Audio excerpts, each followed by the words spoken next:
Aum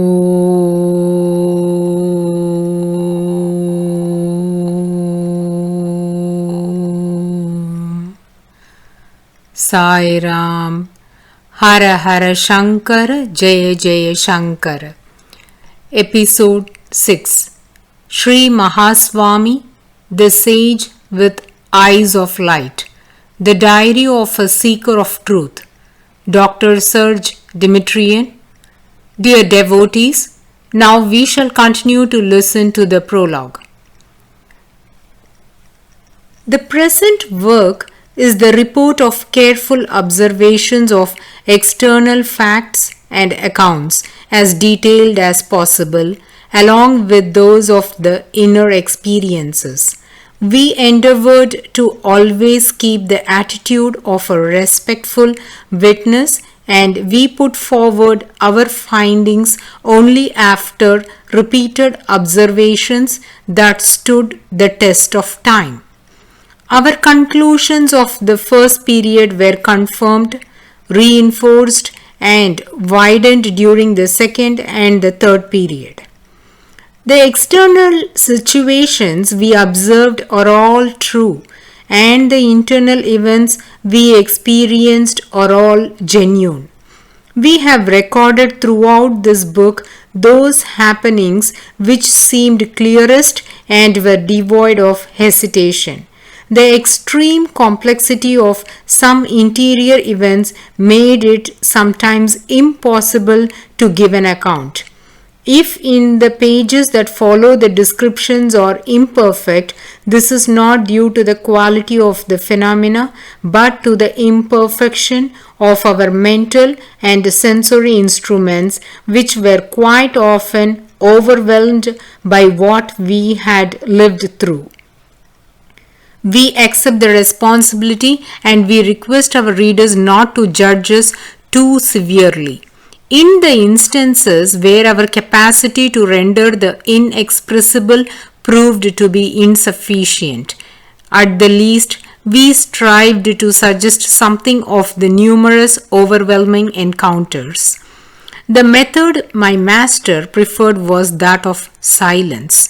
Behind this spiritual silence stood a mystery that defies description, but one can bear witness and testify about it, as it was akin to a positive, beatific experience that had the capacity to transform one forever.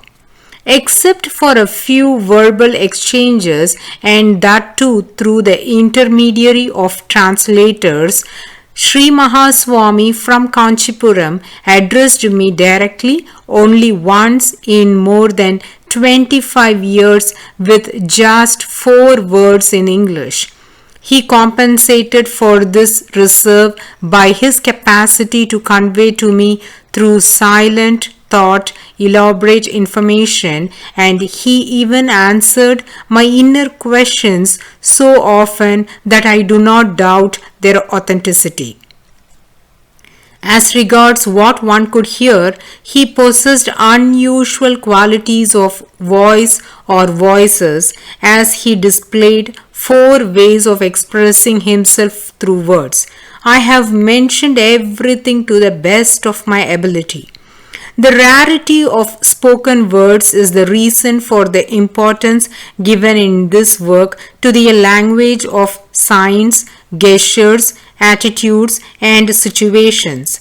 I learned to pay attention to the most minute details which had to be correctly interpreted.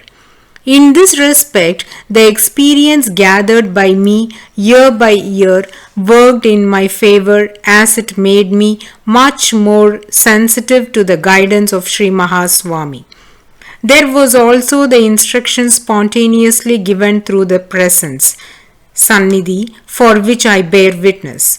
This unquestionable presence had a noble charisma that affected all who came into its proximity. Finally, the language of eyes was so expressive and so powerful that it justifies the title, which naturally came by itself to aptly name this work. There is recorded in this book, in brief, a selection of thousands of painstaking observations in changing conditions by someone who, although totally devoted to the interior research and its aims, has never discarded the critical judgment of a scientist and a medical doctor, with one eye on the watch and with the accepted risk that some passages might resemble technical accounts which are not exempt from repetition in some places. The final version of these notes after critical inspection was even more accurate and was given additional weight in terms of veracity by the addition of quotations from the classical texts of Hinduism, which had appeared in our mind during or around the relevant experience. We also chose not to hide the difficulties, obstacles, and pitfalls in our evolution, and without didactic pretension, we have mentioned our solutions, valid at the time and in those given situations. In this way, this work can be a torch along the dark passage for the seeker of truth. If nothing else, this account has a message. Yes, someone has trod the path. It is safe and it leads to the goal. The attitude of profound respect and objectivity we have adopted accounts for the absence of emotional excesses and indulgent praise. The descriptions of the environment have been sparingly used, as our priority was the facts concerning Sri Mahaswami from Kanchipuram and his unique gestures and words. Now, why was this work created? It is an expression and testimony of my gratitude. Gratitude to the memory of all those who, following the example of the fourth young man of the Indian legend, did not disappear in the garden of wisdom as soon as they uncovered it. The compassion for those left behind instilled in them the resolve to show the way. Their statements have accompanied and supported me for many years. There is gratitude to all those who, in Europe or in India, have helped me directly or indirectly by their advice or encouragement, their material assistance when it was necessary, or by a simple thought. I have remembered them whenever I stood before the seen forms of the true reality. Gratitude, above all, is to the sage with eyes of light, the master of wisdom, the most accomplished example I could ever come across. In the words of Adi Shankaracharya, there are pure souls who have attained peace and greatness. They bring good to mankind as the coming of spring. They themselves have crossed the dreadful ocean of this world. Without any selfish motive, they help others to cross it. It is in the very nature of these great souls to work of their own accord to cure the troubles of others, just as the moon of its own accord cools the earth when it is scorched by the fierce rays of the sun. Viveka Chudamani 3738. This prologue would be incomplete without quoting the books from where I got the idea of the form of this work, and I would be amiss not to mention the help I generously received from several high-minded persons. First is the book bearing the name The Gospel of Sri Ramakrishna by M. Mahendranath Gupta. The author, a teacher like myself, had been 4 years in the immediate presence of the great spiritual master Sri Ramakrishna Paramahamsa and attentively noted down day by day all his observations of this extraordinary sage. Then there is the Paramacharya of Kanchi by M. Y. Gorped, where the author, after an important number of darshans of Sri Mahaswami, which stretched over 17 years from 24th August 1978 to 8th January 1994, had assembled a bouquet of perceptive notes full of freshness. I have now to express my wholehearted gratitude towards S.V. Radhakrishna Shastri from Sri Rangam, Tiruchirappalli, South India, a Sanskrit scholar and a long-time devotee of Sri Mahaswami, who read this work in its English version. I took into account the most valuable remarks of S.V.R. Shastri as they were the result of the complete reading and rereading of this book and were made from a traditional Indian viewpoint. He also gave his opinion about the drawings and the photos. To Christian Bou from Paris, he was a Sanskrit scholar, a reputed Indologist, and had the darshan of Sri Mahaswami. The Leon No I Bompais, who was a writer, and to Professor Pierre Erhan, all of whom were from Paris.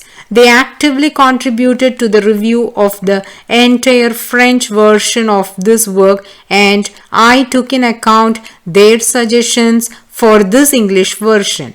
They have since departed this world. To Christopher Quilke, the editor of Sri Ramanashram's quarterly journal, The Mountain Path, and long-time resident of Tiruvannamalai, who had Mahaswami's darshan. I am grateful for his tireless efforts in editing and doing painstaking corrections of the English manuscript in preparation for final publication. To Sri S. Shankaranarayanan, Director of the Adyar Library and Research Center, Chennai, India, for his pertinent and highly scholarly observations after he had read the first quarter of this work. To Shanti Devi, Eleanor Breitenberg-Nace from Paris, a frequent visitor to India, who had several darshans of Sri Mahaswami while he was alive. Both in India and in France, she gave me invaluable material support and necessary working conditions for the writing and the editing of this work. Her reading of this manuscript in both versions, English and French, in all its phases of the development, elicited numerous valuable comments. We are pleased to mention Mr. Maniam Selvan, a renowned artist from Chennai, India, who also had the darshan of Sri Mahaswami and who is the author of the ink drawings in this book. Devotees, let us close this episode with the prologue and shall begin to listen to the first part of this divine book in the coming episode, bowing at the holy feet of the Gurus. Aum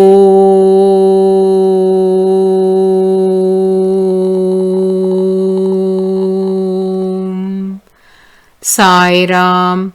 Hara Hara Shankara, Jaya Jaya Shankara.